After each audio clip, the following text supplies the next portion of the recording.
मृत्यु के बाद कहां जाती है आत्मा, जानिए इस बारे में क्या कहता है गरुड़ पुराण।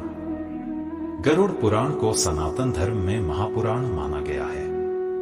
इसमें जीवन, मृत्यु और मृत्यु के बाद तक की स्थितियों के बारे में बताया गया है। यहां जानिए आखिर मृत्यु के बाद आत्मा का क्या होता है। हम में से ज्यादातर लोगों ने बचपन में अपने बड़ों से सुना होगा कि अच्छे कर्म करने से स्वर्ग मिलता है और बुरे कर्म करने से नरक मिलता है। स्वर्ग में इंसान की आत्मा का भव्य स्वागत और सत्कार होता है, वहीं नरक में इंसान को अपने बुरे कर्मों की सजा को भोगना पड़ता है।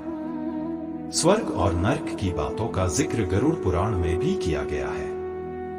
गरुड़ पुराण को सनातन धर्म में महापुराण माना गया है।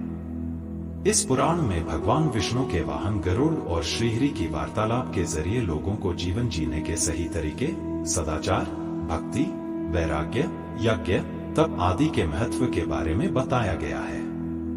वीडियो में आगे बढ़ने से पहले हमारे YouTube चैनल जीवन ज्ञान संगम को लाइक सब्सक्राइब करें और कमेंट में जय श्री राम लिख दे, आपका कल्याण ही कल्याण होगा। साथ ही कर्मों के हिसाब से स्वर्ग लोक और नरक लोक में जाने की बातों का भी जिक्र है। गरुड़ पुराण में जीवन, मृत्यु और मृत्यु के बाद तक की स्थितियों के बारे में बताया गया है। हालांकि स्वर्ग और नरक की बातें कितनी सटीक हैं, ये तो बताया नहीं जा सकता, लेकिन गीता में भगवान श्री कृष्ण ने एक बात जरूर स्पष्ट की है कि आत्मा का कभी अंत नहीं होता। आत्मा सिर्फ शरीर को बदलती है, ठीक उसी तरह जैसे व्यक्ति पुराने कपड़ों को बदलकर नए वस्त्र धारण करता है। सिर्फ पंच तत्वों से बना शरीर ही मरता है। लेकिन ऐसे में एक सवाल सभी के ज़हन में उठता है कि अगर आत्मा मरती नहीं तो शरीर मृत होने के बाद वो जाती कहां है, कैसे उसे नया शरीर मिलता है। आइए जानते हैं इस बारे में क्या कहता है गरुड़ पुराण। सबसे पहले यमलोक जाती है आत्मा। गरुड़ पुराण के अनुसार जब मृत्यु आती है तो यमलोक से 2 यमदूत आत्मा को साथ लेने के लिए आते हैं। यमदूतों के आते ही आत्मा शरीर छोड़ देती है और उनके साथ यमलोक चली जाती है।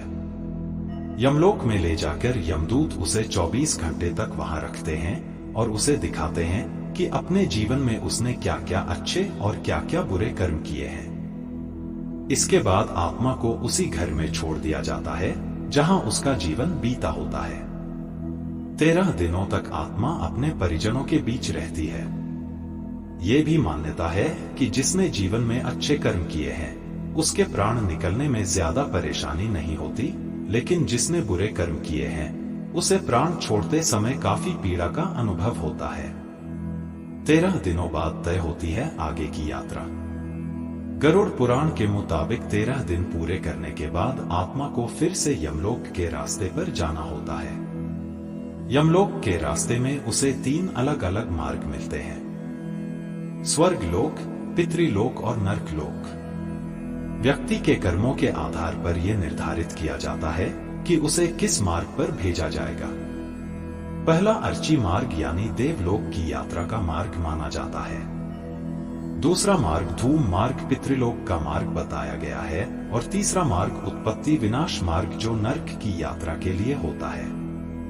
अपने पाप और पुण्य को निर्धारित समय तक भोगने के बाद आत्मा को फिर से शरीर मिलता है। आज के लिए बस इतना ही, मिलते हैं न्यू वीडियो पर। जय हिंद, जय भारत।